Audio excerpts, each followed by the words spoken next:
Romanos capítulo 7, de 7 a 19. Nós estamos baseando.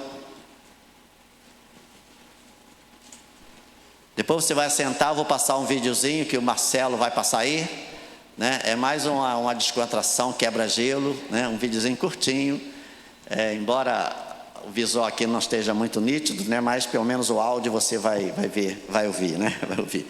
Romanos, eu falei Romanos o quê, irmãos? 7.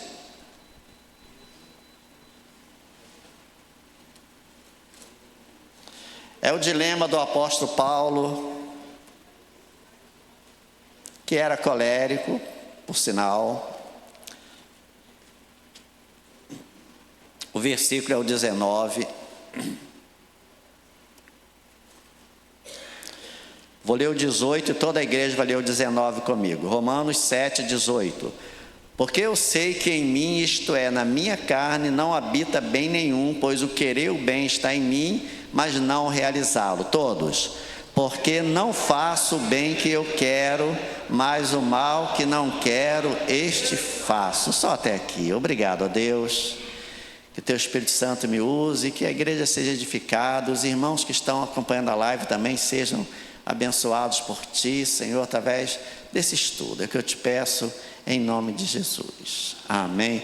Vamos passar aqui. Pode apagar um pouquinho mais as luzes, Marcelo, para a gente passar aqui esse videozinho. Não se pode ficar nervoso à toa não, irmãos. Coisa feia. E eu vejo muita gente ficando nervoso por bobagem. Não é verdade, irmão? Mas está errado. Bila, Oi. Só para confirmar, dá licença um pouquinho. Só para confirmar. Pois não. Quando eu for cantar, não vai ter acompanhamento. Não vai ter? Vai ser em a capela. Tá bom. Tá bem. joia. Legal. Então ele vai cantar a capela.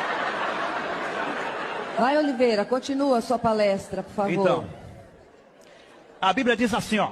Esperei com paciência. Paciência. Repitam. Paciência. Tá vendo? No Senhor.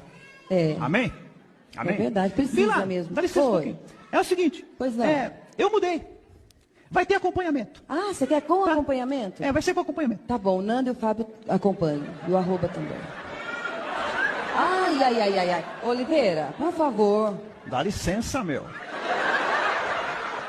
Por favor, continua falando sobre a paciência. Tá tão boa. Vocês estão gostando da palestra, gente, da paciência? Amém. Todo É isso mundo aí. precisa ouvir sobre a palestra da Então, paciência. pra que ficar nervoso à toa? Não é verdade? Claro. Depois você canta, depois.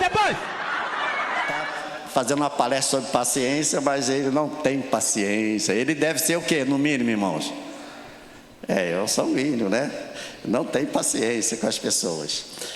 Só para a gente descontrair, irmãos.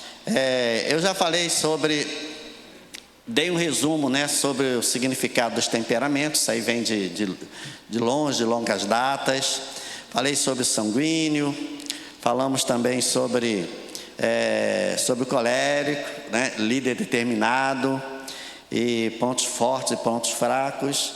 Falamos sobre o colérico na Bíblia, né, levamos para a palavra de Deus.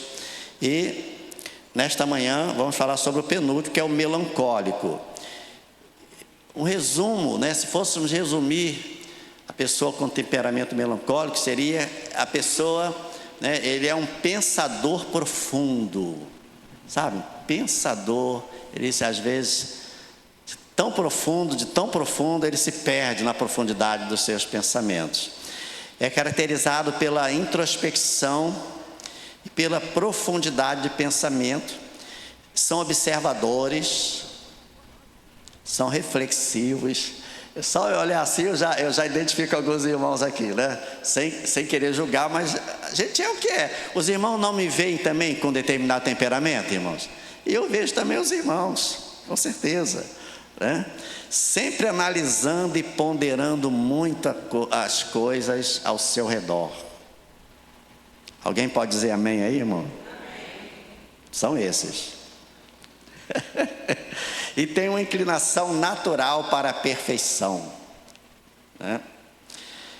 E também uma enorme capacidade de empatia, de se relacionar, né, com as pessoas. E eles estão cientes das próprias emoções e também das emoções das outras pessoas. Eles conseguem fazer né? Uma leitura não somente das suas emoções, dos seus sentimentos, como também uma leitura dos sentimentos das outras pessoas, né? Claro que o que eu estou falando aqui, alguns pontos são positivos, né? Precisam ser continuados e até otimizados, e alguns são pontos que precisam ser trabalhados, né? Não diria que são necessariamente defeitos, mas são pontos que precisam ser trabalhados. Agora, uma coisa que uma pessoa melancólica normalmente, via de regra, irmãos, que é uma pessoa fiel, né?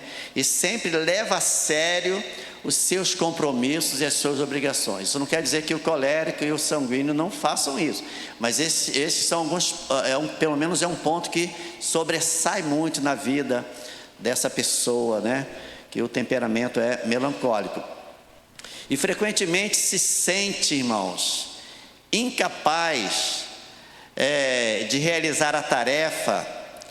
Perdão, já estou caminhando um pouquinho aqui, né? Deixa eu voltar um pouquinho.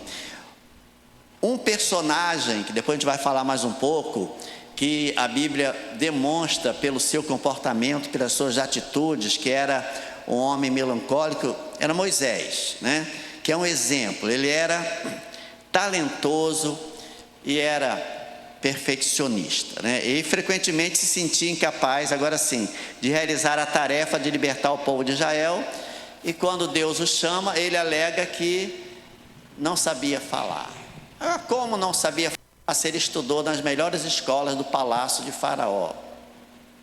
Melhor cultura da época, né? Pesado de língua, né? Dependendo da tradução, ele está dizendo que ele era um homem pesado de língua, mas até que ponto? Qual é o grau, né, dessa dificuldade que ele tinha de se expressar, né? Ou seja, ele alegava, ainda que ele tivesse algum tipo de dificuldade até na fala, mas por causa disso ele se sentiu incapaz de ser o líder de Israel, né? Uma tarefa, uma função das maiores de toda a Bíblia, irmãos. E sabe por quê? Por causa da insegurança. Uma pessoa melancólica é uma pessoa que ela precisa trabalhar muito a sua insegurança, que é uma característica muito forte nas pessoas assim.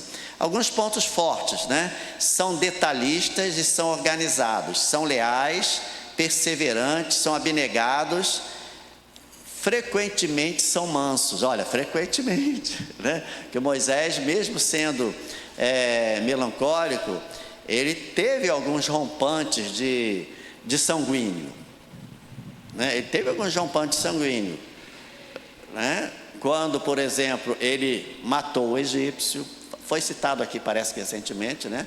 E por causa disso ele teve que fugir. Isso quer dizer que as pessoas mais mansas, mais tranquilas, mais melancólicas, mais fleumáticas, né? Às vezes, quando pisam no pé dele, ele fica bravo também. E ainda bem, irmãos, né?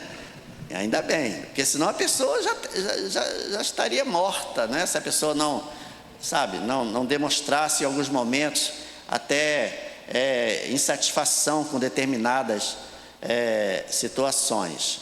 Então, pontos fortes, irmãos, é que eles são detalhistas, organizados, leais, perseverantes e tal. E os pontos fracos, eles podem se deixar levar por suas emoções, resultando em ansiedade ou inclinação à depressão, não é?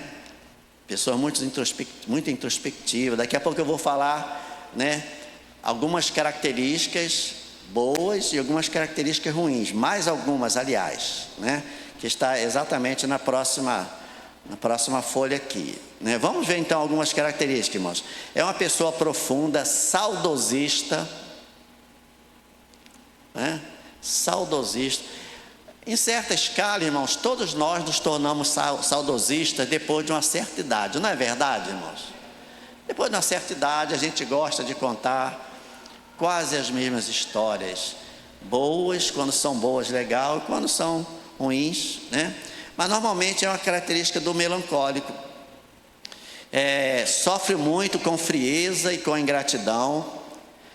É uma pessoa propensa a desaprovar as mudanças de planos, Você faz planos com essa pessoa que dia tal vai fazer, sabe, tal coisa, de tal forma, mas no meio do caminho, aquela pessoa que tem autoridade para delegar e para fazer aquele projeto, chega e fala, olha, um dia antes, olha, mudança de planos.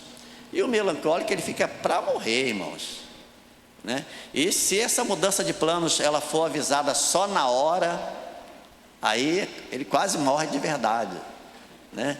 E se essa mudança de plano nem for avisada, a pessoa vem, muda o plano sem avisar, aí o melancólico morre de vez, irmãos, porque é muito complicado. Isso está muito presente na vida dele, né? Gosta de ter muito claro o que deve ser feito. Dá vontade de eu perguntar aqui, né? Eu sei que às vezes você pode não se achar uma pessoa melancólica, mas também tem essas características, com certeza, né? Mas normalmente ele gosta de ter muito claro o que deve ser feito, né? Ele precisa do passo a passo, né? Isso tem muito nas redes sociais, na internet. Isso é muito bom, né? Quando você quer. E, irmãos, como as redes sociais, como o YouTube resolve, desde fazer um bolo até um dia que Nete não estava em casa, irmãos. Ela foi no retiro de mulheres, isso tem uns 10 anos. Eu fiquei em casa. Hoje é muito fácil, né? Tem o iFood, é muito fácil você pedir comida e tal, mas há 10 anos não tinha essa facilidade não. Irmãos, e de noite eu não sabia fazer nem arroz. Tem algum homem aí que é igual eu, irmão? Pode levantar a mão, não é vergonha não. Já o Carlos Dantas está se virando agora, né? Foi salvo essa semana, né? Então, e eu fui no YouTube, irmãos. Eu fui no YouTube e lá me ensinou, mas só que eu vi tantas maneiras de fazer arroz que eu fiquei perdido, irmãos.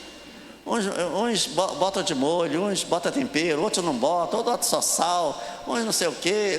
Sei que eu fiquei meio perdido. Aí eu fui no videozinho mais curto, de 3 minutos mais ou menos, que é mais prático.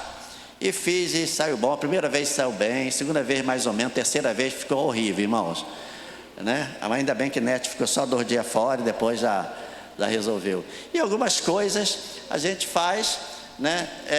Então o passo a passo é importante em tudo, até consertar a impressora, por exemplo, né? Às vezes você tem uma impressora, tem um aparelho em casa, você vai lá no canal do YouTube, você conserta sem precisar levar para assistência técnica. Alguém já fez isso aqui, irmãos? E eu faço isso muito com impressora, por exemplo, né?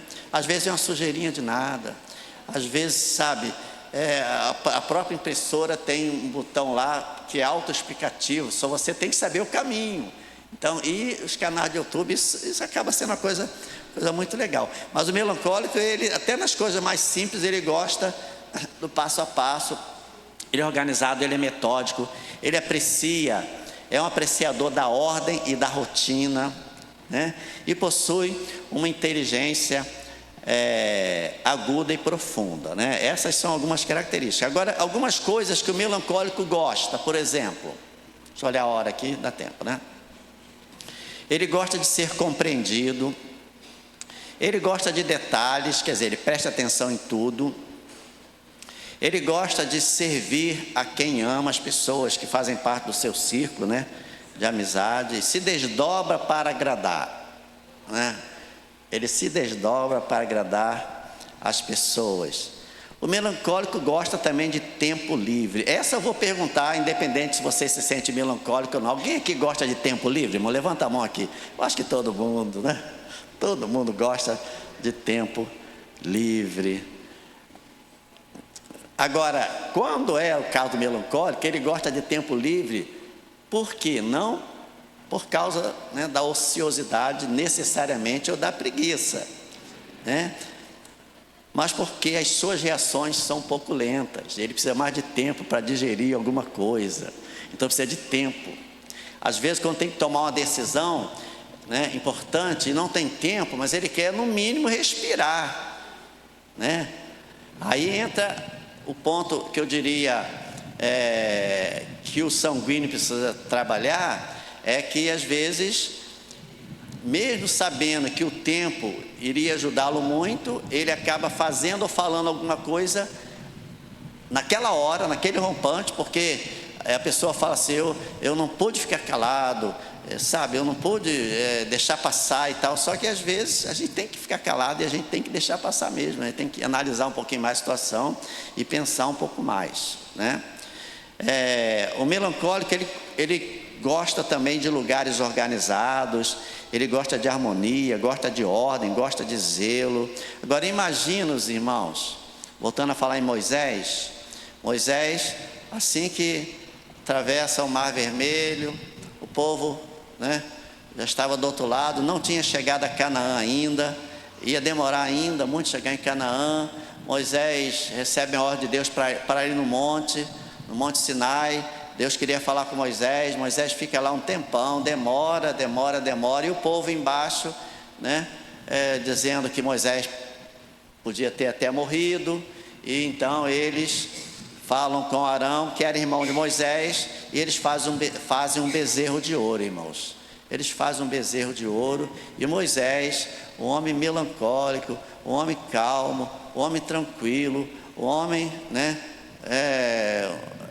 reflexivo, ele desce do monte e vê aquele povo todo que Deus tirou do Egito, aquele povo de Israel, aquele povo que viu o milagre do mar se abrindo, aquele povo que, sabe, estava iniciando uma jornada que ia chegar na terra prometida, aquele povo separado, o povo que Moisés, ele aceitou, né, mesmo dizendo que não sabia falar, mas ele aceitou a missão de tirar aquele povo, e é complicado, o povo querendo voltar para o Egito, o povo com saudade da comida do Egito, aquele povo. Deus vai falar com Moisés, e quando 40 dias, se não me engano, depois, Moisés desce, ao invés do povo estar ali esperando para cultuarem a Deus, com as tábuas na mão, as tábuas dos 10 mandamentos, o povo já tinha se desviado, eles tinham feito um bezerro de ouro, e todos estavam dançando com alarido, se prostrando e adorando aquele bezerro de ouro.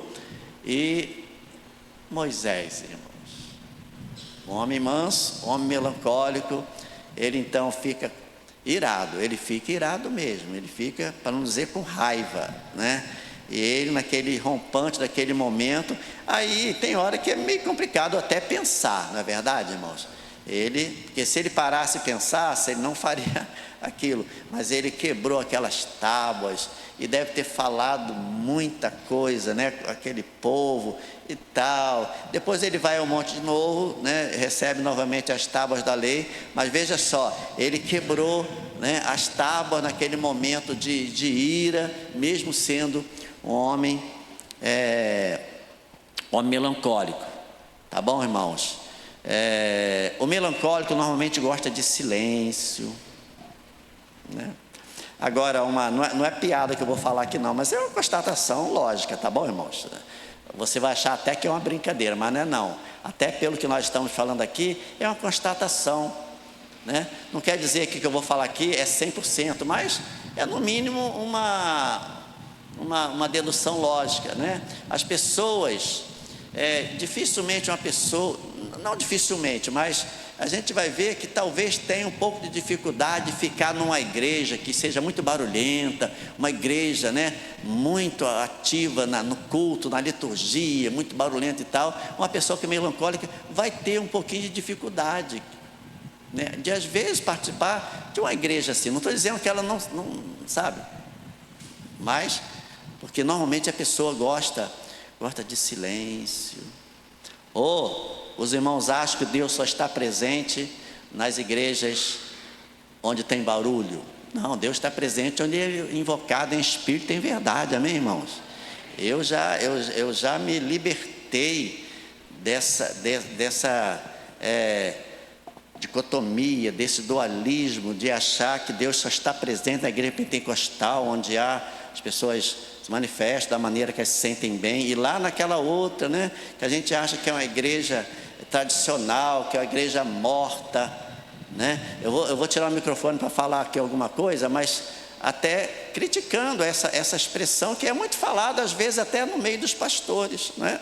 Eu vou tirar o microfone aqui, tá bom, irmão? Os irmãos sabem a razão.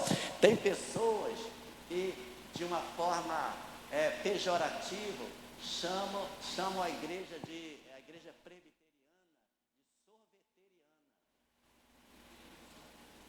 Não é uma coisa feia, irmãos? Isso quer dizer o quê? Que é uma igreja gelada, que é uma igreja fria. Irmãos, estudei no seminário interdenominacional, era congregacional, mas eu tive professores presbiterianos, batistas, assembleanos, congregacionais, convivi com pastores. Cada um tem a sua maneira, sabe? Tem a sua maneira de conduzir, de ensinar, de se expressar. Mas homens de Deus, assim como conheço, tem colegas de várias denominações. Eu tinha uma certa rejeição, né? Com relação a essa divisão de igreja pentecostal, igreja tradicional. E quando eu fui para o seminário, né? Eu realmente entendi um pouco mais. Para uma alma se converter, seja em qualquer igreja, irmãos, quem faz e convence o pecador do pecado é o Espírito Santo, amém, irmãos? A maneira de entender, às vezes, um texto é diferente, a maneira de... pastor, mas tem igrejas que são cessacionistas, né? O que é uma igreja cessacionista? Não acredita mais nos dons espirituais. É uma visão dessa igreja, mas vai dizer que quando uma pessoa se converte naquela igreja, não é um milagre que Deus está fazendo naquela vida. Talvez a busca seja diferente, né? E a gente gostaria que fosse... sabe, que todos acreditassem que os dons são para hoje, que Deus ainda continua fazendo milagre, amém, irmãos? Mas tem pessoas que pensam diferente, né? Tem pessoas que pensam diferente. Voltando aqui, irmãos. Agora, algumas coisas, eu falei algumas coisas, primeiro falei algumas características, depois eu falei algumas coisas que o melancólico gosta, agora algumas coisas que o melancólico não gosta, irmãos. Ele não gosta de superficialidade, ele não gosta de atrasos. Alguém pode dizer amém? Aliás, ninguém deveria gostar de atrasos, não é verdade? Atrasa para a faculdade, atrasa para a escola, atrasa no culto. Eu sou daquele que é melhor você chegar atrasado no culto do que não vir. Mas se você está saindo de casa, né? Pastor, o engarrafamento, né? Foi um engarrafamento. Eu conversava com o irmão recentemente, ele falou, não, pastor, às vezes é um engarrafamento, né? É verdade, irmãos, a gente tem que dar sempre uma abertura para os inconvenientes que podem acontecer, em qualquer lugar. Pode ter um acidente, pode cair uma árvore, né, e fechar a rua. De vez em quando eu venho beirando a linha ali, em Cosmo, quem passa por ali sabe, aquele largo de Cosmo ali, eu não sei se é na época de carnaval, Natal, Ano Novo, tem umas festas ali, quem passa por ali, e às vezes eles fecham ali, onde tem a feira, né? Acho que é Rua 5, quem mora por ali, né? Conhece? Mas eu não sei se tem alguma boate por ali por trás, não sei se é uma casa de show, que de vez em quando, até domingo de manhã, está cheio de jovens, né? Moças seminuas, com garrafas, com latas de cerveja na mão, e às vezes eles fecham a rua, a gente tem que cortar por trás ali, e tem uma feira, e às vezes a gente perde ali uns 15 minutinhos, né? Mas como eu gosto de andar bem cedo mesmo, então mesmo às vezes perdendo esses 15 minutos, ainda chego na hora. Mas sei que pessoas têm dificuldade por causa do trabalho. Santa Cruz também tem uma questão do engarrafamento, a decaminada aqui. Quem depende da decaminada aqui durante a semana? Alguém depende aqui, irmão? Não é complicado? É muito complicado, eu sei disso, né? Eu não venho por aqui, eu venho beirando a linha, né? Na hora de ir embora, aí eu pego a decaminada, mas eu não pego engarrafamento, vou para o Brasil, estado do Campinho, né? Até Campo Grande. Mas quando às vezes eu tinha que vir nesse horário, eu passava até por dentro, ali pela Vale Sul, né? Passava por dentro, não passo mais praticamente, né? E então, claro que existem as eventualidades, não é? Mas uma coisa que o melancólico, ele fica muito chateado com atraso, né? Com atraso. Você pode agora, você que está aqui nesta manhã, né? Pensar assim, eu preciso me esforçar para chegar na hora do culto. Alguém pode dizer amém, irmãos? Preciso me esforçar. Pastor Jorge começa o culto na hora, termina o culto na hora, às vezes até antes, né? Mas não é para mim agradar não, é porque o culto é para Deus, amém, irmãos? O culto é para Deus. Se você não pode, chega a hora que você puder, mas você, né, principalmente domingo, pode trabalhar mais essa questão do horário. E o pastor, né, manso do jeito que está puxando uma orelha bem light dos irmãos nesta manhã. O melancólico não gosta também, irmãos, ele não gosta de ser o centro das atenções. Isso faz ele ficar constrangido. O melancólico também, ele não gosta de, quando tiver que tomar uma decisão, ter várias opções. Ele fica meio confuso, indeciso, né? Ele tem várias opções. Às vezes é bom ter uma ou duas no máximo, porque é mais fácil, né, ele tomar a sua decisão. O melancólico, ele não gosta de ambientes cheios de pessoas desconhecidas. Já o sanguíneo, irmãos, ele vai chegando, vai contando a sua história, vai brincando com todo mundo, né? Eu não sei se o pessoal, vou falar aqui, não é fofoca não, tá bom? Não sei se o pessoal lá da casa da Nete, a Danda, a Raquel, até a filhinha da Raquel, a Nicole, 1 aninho e meio mais ou menos, ela me vê lá na televisão, no culto, e ela levanta a mão assim e ela reconhece, né? E às vezes eles assistem o culto, né, em casa. E eu me lembro que tinha uma pessoa da família de um dos irmãos da Nete, que era uma senhora já de idade, mas, sabe, eu não tinha intimidade com ela, a Nete também não tinha, ela era sogra, né, do irmão da Nete e tal, mas ela já chegava lá contando piada, falando com todo mundo, conversando com a gente, sem ela querer saber se a gente queria conversa ou não com ela. Tem hora que a pessoa quer ficar quieta, não é verdade, irmãos? Você está lá no BRT, ou está no trem, sentadinho lá, né, ou lendo alguma coisa, ou de olhos fechados, descansando, ou ouvindo uma música. Às vezes você não quer ficar no seu canto, aí chega uma pessoa do seu lado puxando conversa. Quem fica meio chateado com isso, irmãos? Eu sou um. Mas o sanguíneo, ele não quer nem saber. Pergunta seu nome, e se você for dando papo, a pessoa vai perguntar onde você mora, vai querer saber de outras coisas, aí puxa conversa de política, começa a malhar um candidato, não quer nem saber se aquele candidato que ele está malhando é o candidato que você gosta. Isso é complicado a beça, na verdade, mas o sanguíneo é aquela pessoa assim. Já o melancólico não, irmãos, não gosta, repetindo aqui, de ambiente cheio de pessoas desconhecidas, não gosta de tarefas urgentes, precisa de tempo para agir com perfeição, não gosta de desorganização. Isso faz ele perder a paz. A desorganização faz a pessoa melancólica perder a paz. E também não gosta de indelicadezas, né? O melancólico, ele tende a remoer muitos acontecimentos da sua vida por causa de uma excelente memória que ele tem. Ele é propenso a remoer coisas do passado, por ele ser uma pessoa muito introspectiva, reflexiva, profundo nos seus pensamentos. Ele acaba se lembrando de coisas que às vezes o sanguíneo já esqueceu. O sanguíneo às vezes explode, mas esquece, é verdade ou não é, irmãos? Normalmente ele explode, mas depois, e às vezes nem lembra do que falou. Só que o melancólico, se foi um problema do sanguíneo com o melancólico, no outro dia o sanguíneo já esqueceu, mas o melancólico, ele remói. E se for um relacionamento de marido e esposa, irmãos, isso pode ser uma bomba, né? Pode ser muito ruim, porque o sanguíneo ou a sanguínea já fez, já falou, já aconteceu, mas esqueceu. O melancólico não esqueceu. Ele é capaz de lembrar de coisas, mas você se lembra quando a gente namorava, aquela vez que você me deixou esperando e você não apareceu, há 30 anos atrás, irmãos? Oi?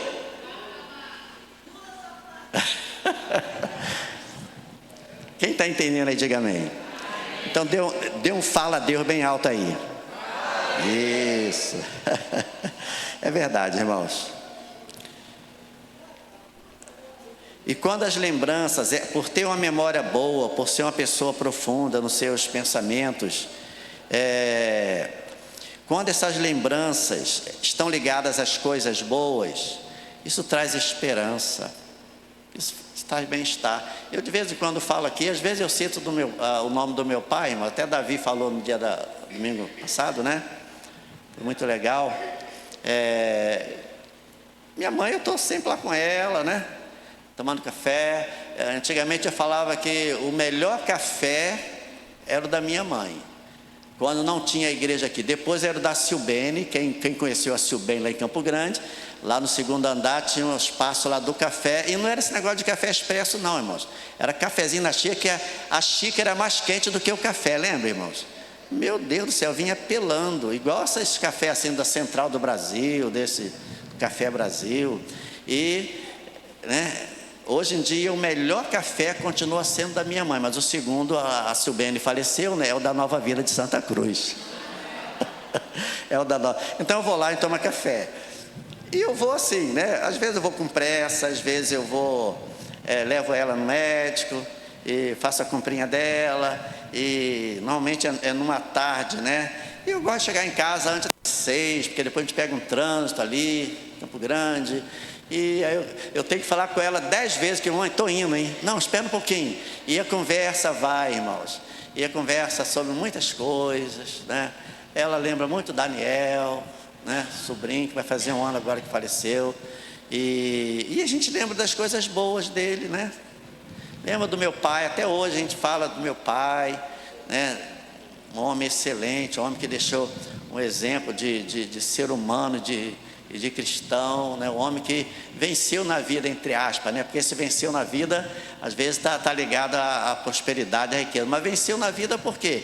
Veio lá de João Pessoa, né? São Miguel de Itaipu, né? Uma cidadezinha do interior que eu queria ter conhecido, eu fui lá, mas não cheguei na cidade dele, e veio como retirante com 17, 18 anos, trabalhou em obras, como servente, aprendeu a profissão de carpinteiro, depois se especializou em marceneiro, né? Sem ler e escrever, foi um empreendedor, tinha às vezes 10 empregados que trabalhavam para ele. Ele era um marceneiro, mas é ele que era o dono, né, de uma empreiteira, vamos dizer assim, que tinha pedreiro, servente, lustrador. Não sei hoje se ainda existe a profissão de lustrador, né? Tinha ilustrador, tinha eletricista, tinha encanador, tinha vários profissionais. E meu pai pegava uma obra de 300 mil reais, recebia um dinheiro, né, um sinal, e depois ia controlando esse dinheiro. Semanalmente ele ia pagando as pessoas, né, que faziam serviço para ele. Um homem que veio e morreu sem saber ler nem escrever, mas venceu nesse sentido. E principalmente venceu, irmãos, porque aos talvez 40 anos ele conheceu a Jesus. Conheceu a Jesus, isso mudou, né? Os filhos criados no Evangelho, não é verdade? E eu, quando estou lá na minha mãe, a gente conversa, a gente fala lembranças boas. Eu vou no quarto da minha mãe, aqui esse armário foi feito pelo seu pai, né? E tal, tantas lembranças boas, não é verdade? Mas às vezes o melancólico, ele se prende nas lembranças traumáticas, nas lembranças ruins, e isso acaba trazendo a tristeza, né? Que foca mais essa questão. Tem 10 minutos, irmãos, e só tem uma folhinha aqui para terminar.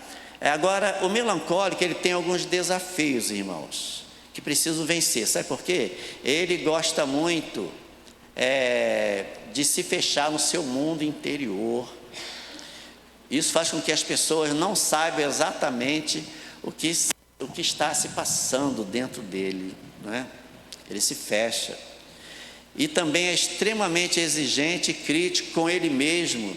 E ao ser crítico com ele mesmo, ele acaba se tornando crítico também com as outras pessoas. O melancólico planeja, isso aqui é em tese que eu vou falar.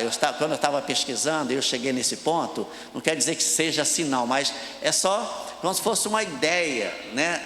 Porque o melancólico normalmente ele quer planejar, ele quer que as coisas saiam tudo do jeito que ele colocou ali, sabe, no papel. Ele cria metas para a vida dele, só que às vezes ele, sabe, é o mundo dele, não que não seja real, mas é o mundo interior dele. Então esse ponto aqui é interessante, né? Eu quero que os irmãos entendam. Muitas vezes o melancólico planeja se casar com a idade ideal, com a pessoa ideal, ter filhos ideais e ter uma carreira ideal, o que é legal.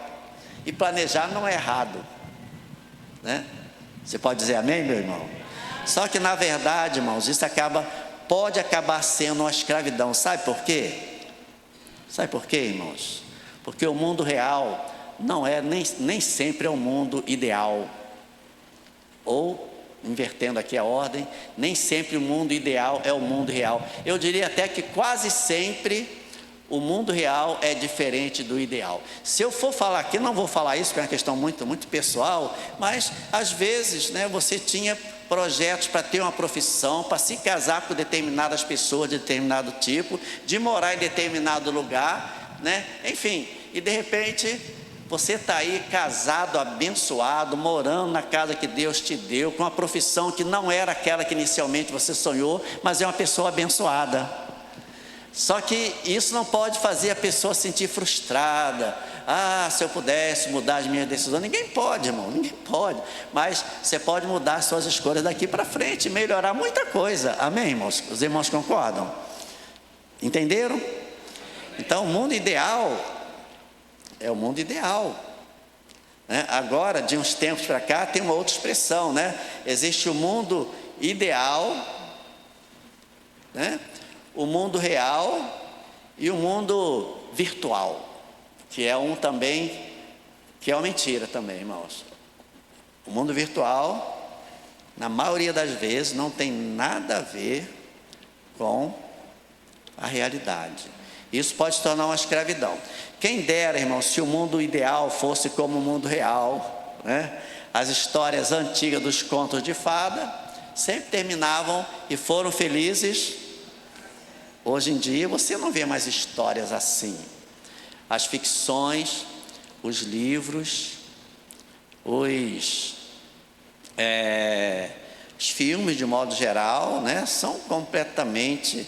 Acho que a primeira vez que a ficha caiu foi quando, sei lá, uns 30 anos atrás, eu assistindo um filme, porque eu, quando estou assistindo um filme, eu quero antecipar já a história, irmão, pela criatividade, eu quero adivinhar como é que vai ser e tal. Quase sempre eu erro, mas eu tento, irmãos. Então, uns 30 anos atrás, quando eu estava assistindo um filme muito legal, e o filme não terminou do jeito que eu queria, o casal não foi feliz para sempre, ou alguém morreu, ou eles se separaram e tal, eu falei, mas esse filme não tem graça, né? Mas sabe, é a nova realidade, não tem jeito, é quase que, né, a expressão da realidade que realmente é assim. Antigamente era diferente, né? Agora, falando um pouquinho de Moisés, já para caminhar nesses 5 minutos que eu tenho, irmãos, para o final. Moisés, portanto, é um exemplo clássico de uma pessoa colérica na Bíblia. Ele era introvertido por natureza. Imagino a sarça pegando fogo, Moisés olhando aquilo, quase 40 anos lá, se casou lá no deserto, estava nas montanhas, tomando conta das ovelhas do seu sogro. Uma pergunta aí que eu quero fazer, não vale aqui o pessoal do ministério não, tá? O nome do sogro de Moisés, alguém lembra, irmãos? Jetro, muito bem, né? Tá bom, já que tá legal a brincadeira, e da esposa? Zípora, esposa de Moisés. Agora o nome dos filhos aí também, não vou fazer essa maldade para os irmãos que nem eu lembro, tá? Aí já é demais. Então ele estava lá e de repente a sarça estava pegando fogo, aquilo, ele fica espantado, ele se aproxima, Deus fala, tira as sandálias dos pés porque o lugar é santo. Imagina como Moisés deve falar, eu mesmo, Senhor, sabe que é eu mesmo, né? E ele então tentou dizer que não sabia falar.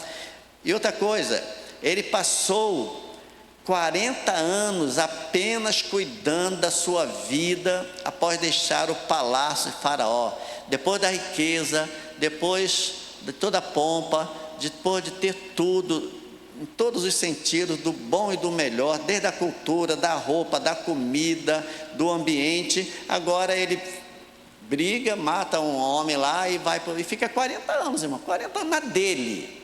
Tu acha que um sanguíneo ia ficar ali, irmãos? Talvez até voltasse lá no Egito para procurar a pessoa, a família, para pedir perdão, porque tem esse lado bom também, o sanguíneo. Mas ele ficou lá na dele. É claro, Deus tinha um propósito, não estamos olhando por esse lado, né, que é o principal, estamos olhando pelo lado do temperamento, do comportamento. Então, irmãos, Moisés, ele é mais um, e agora, quase que concluindo mesmo, irmãos, Moisés é mais um dos improváveis nas mãos de Deus. Moisés foi um homem completamente improvável. Todos nós somos, irmãos. Mas quando nós olhamos para a Bíblia, Moisés foi um homem improvável, né? Improvável, irmãos. Ele superou as suas tendências temperamentais, de introspecção, de homem inibido, e foi capaz de sentir a dor daquele povo escravizado. O irmão sabe que agora mudou o termo, né? Até quem estuda, Carla, né? Acho que estuda essa matéria, a gente agora não se refere mais a escravos, não, é escravizado, né? É um termo, né, técnico até muito legal, né? E Moisés, ele sentiu a dor daquele povo escravizado, tamanha sensibilidade, né? Tamanha capacidade de se doar. Claro, teve momentos que ele chegou até a pedir a morte, porque não era fácil, irmão. 600 mil homens, fora mulheres e crianças. É claro que no percurso Deus acabava punindo e alguns morriam por causa da desobediência, com certeza, mas não era fácil não. Moisés, ele tinha compaixão, né? E ele é um típico exemplo, irmãos, que a despeito das nossas imperfeições, sejamos coléricos, sanguíneos, melancólicos ou fleumáticos, né, que vai ser daqui a 2 semanas, seja qual for o nosso temperamento, nós temos coisas boas e coisas ruins. Mas a despeito disso, irmãos, Deus quer nos moldar, trabalhar em nós todos os dias para nós podermos ser vasos usados nas suas mãos. Amém, irmãos? Eu vou descer a casa do oleiro, né? É oleiro que é trabalhado, que é restaurado, que é feito de novo, que às vezes tem que ser jogado no chão, tem que ser quebrantado para que possa sair um vaso, né, útil nas mãos de Deus. Amém? Você pode ficar de pé e vamos cantar nesse minuto que nós não temos ainda. Eu vou descer a casa do oleiro. Mas antes eu queria que você fechasse os seus olhos. Depois, quem quiser ir lá atrás fazer o teste, tá bom? De temperamento, é só apontar sua câmera para o QR Code que está lá no quadro de avisos. Vai na cantina, tome seu cafezinho. E tem aquela comunhão lá maravilhosa lá atrás. Coloque a mão no seu coração agora, meu irmão, minha irmã. Glória a Deus.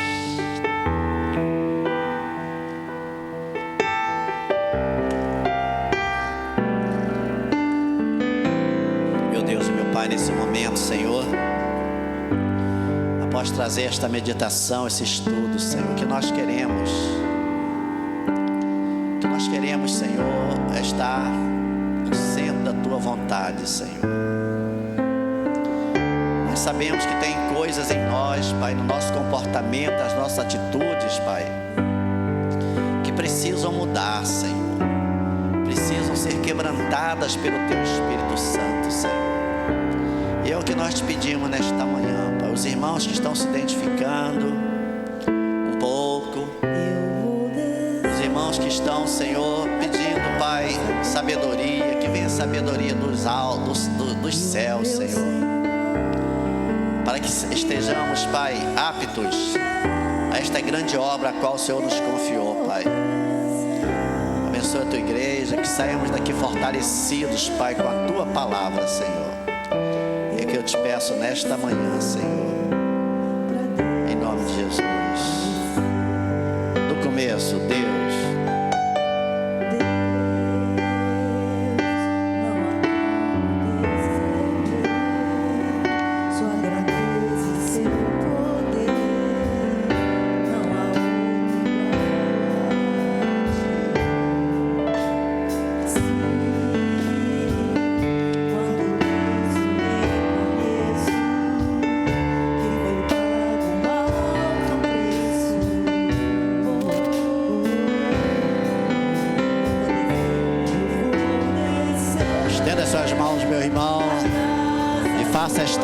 Cante esta canção em forma de oração.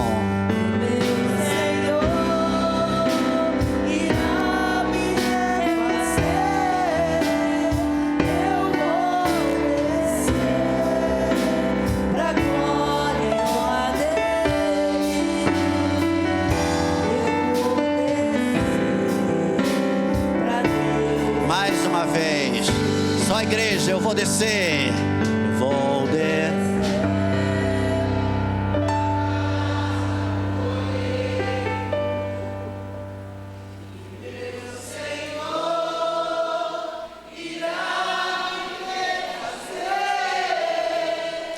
Eu vou descer,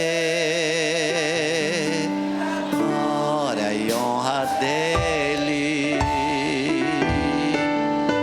Descer. Você pode dar um aplauso bem forte para o Senhor, meu irmão.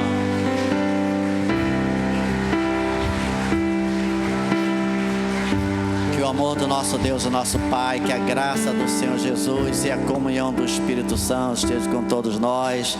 E a igreja do Senhor diga amém.